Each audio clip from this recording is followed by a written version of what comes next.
Hey there everybody, mbrickz here, and today we have another LEGO Stars set here. This is from 2017. It originally retailed for $20. It has 208 pieces.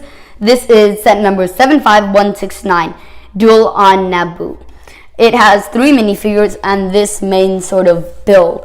Now this is from the Phantom Menace at the end when Qui-Gon Jinn and ObiWan fight Darth Maul. So let's get into the set itself, starting from the entrance point here. You can see this sort of Technic thing sticking out, but that doesn't I don't really mind it because, you know, here's like where you're gonna play. I know this sticks out, but you know, it's a built-in play feature and it looks fine in my opinion. So down here, I like the sort of cone piece they used to show the support beam. I think that was a nice decision instead of just making it cylinder. And then down there, they have a gold piece. And then this is nice. We see like a glimpse of it for like 1.1 second in the movie. But yeah, it's one of those like sort of power reactors, I believe. I like getting that sort of smaller cockpit size. Like, I think that's the smallest they made.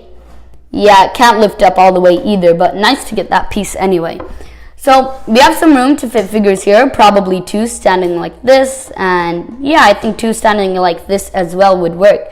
Now here's the play feature. So in the Phantom Menace, the way that the scene worked is the gates were just open, and then once Qui-Gon Jinn went in, the gates closed just as Obi-Wan was trying to get in. So the mechanism is actually not that simple. You know, there's a lot of Technic building down there. Yeah, simpler. It's more complex than I thought it would be, but you know, the build is pretty simple and easy.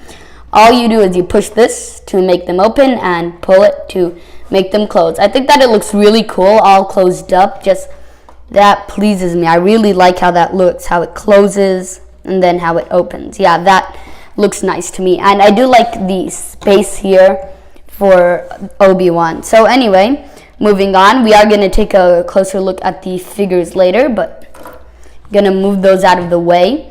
I like the detailing they got on the sort of base here. Like the entrance, I like how they have like this sort of gray color, then the transparent blue around it, and they continue that design around, and then these corner pieces to give it a sort of circular look. It's a bit odd to me that they only included like one sort of wall, but I like that decision because like it opens up play space. Now it would have opened up more play space without that, but I think that it looks better on display with that, me personally anyway. Something I don't like is that, now I'd be fine completely if they didn't have these tiles, but because they do, I feel like they should have had a tile here just to complete that, tile it the whole thing over. It's just a bit odd to me having one stud shown. There's a sticker in that sort of curved piece, a fourth of a circle, and I just wanted to show you how the whole thing looks on the bottom around. They use a lot of these curved circular pieces, and those look nice, and I like how these sort of interject outward to hold up the platform. But anyway, moving along, there's how it looks with all those curves, and they did get lights in there. There's one there and one there, and in the way bottom you can see this sort of white piece, glass, sorry, and that's a very nice piece to get. So there's the play feature. So when again bringing it back into the movie, when Darth Maul is standing here and Obi-Wan has fallen and then he jumps back up. Yeah, see, this play feature doesn't work well. So here's how it's supposed to work. There's the glass. When you push this lever down here, it moves up like that. Now he had his lightsaber stuck in a weird angle, so he sort of got stuck, but trying that again, you know, yeah, his lightsaber is just too big, you know. A lot of the times you can probably get it to work, sometimes maybe 50-50, but putting the figure in alone, he can't even jump all the way out. That looks sort of funny to me though. It's just like, there, I finally got him out, but getting him out, you know, he goes way out, like he'll never just land here, and most of the time it's gonna be pretty tough to get him out, you know, so that doesn't work well. But I do like the idea, you know, I do like that they tried to put that in. But that's it for the base build of this set. Let's move on to the figures though. I had to start with this. This is a version of the newest version of Darth Maul. He's only available in this set, and me and my friend mbrickz, which I mentioned in my last video too, and a lot of my other ones, we just talk about Lego a lot. Yeah, so we nicknamed this figure Creepy Smile Darth Maul for obvious reasons. You can see that smile in there. Moving that nice double lightsaber out of the way, he uses the same piece as the other lightsabers, just attaches one of those transparent red bars to the other side as well.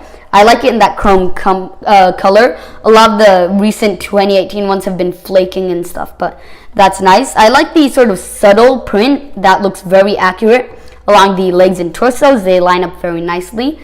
Good job on that. Here is the back torso print. Oh, so nice. Now, I like his face print. I think that it might be a bit too menacing. Like, the smile is just too much. Like, he was more of a calmer character. Then I really like that headpiece. And, you know, comes off like that. But you can put it back on and line it up. There's some red printing. And then the horns around, which the character does have. So, yeah, good to get him.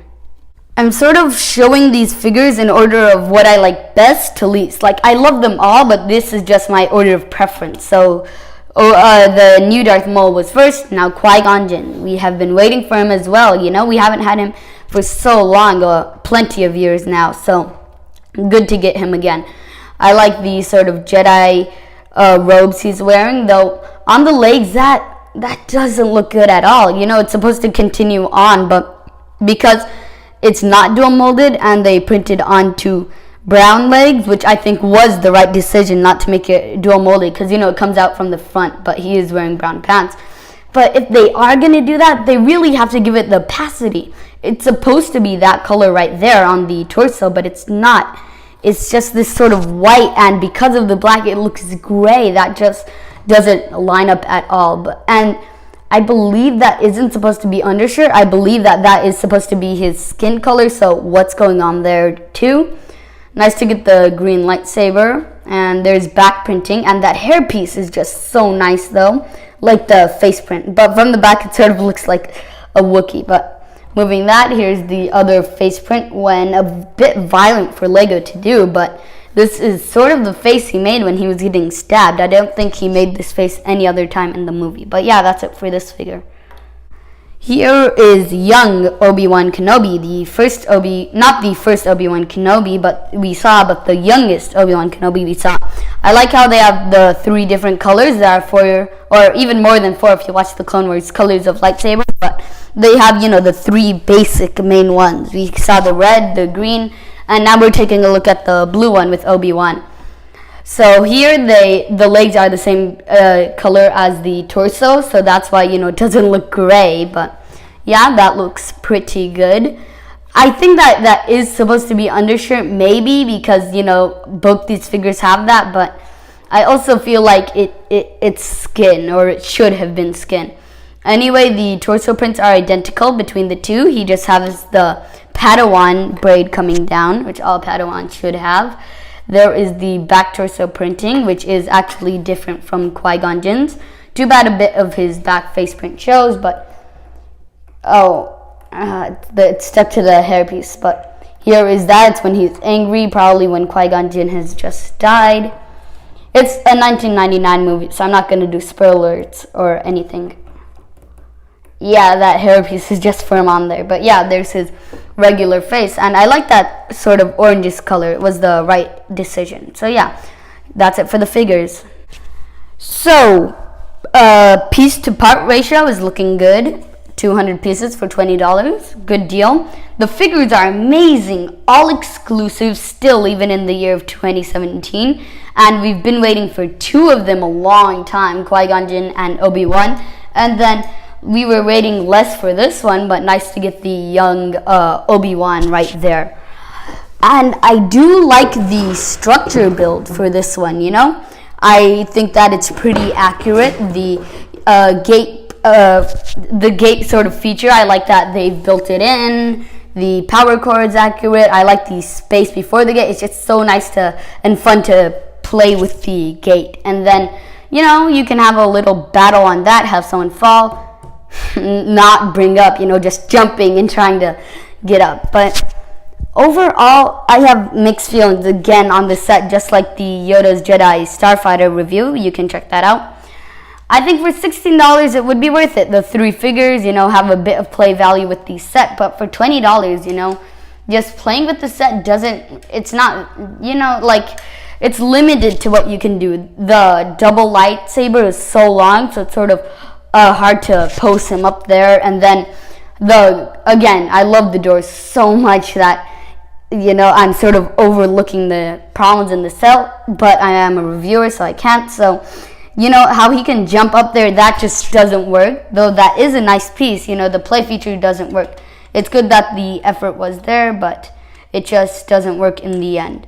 But, if you like this set, then I think you should go for it. I think for $16, this is definitely a good deal in terms of everything: play value, displayability, and figures. It would be a nice little sort of vignette to display on a desk.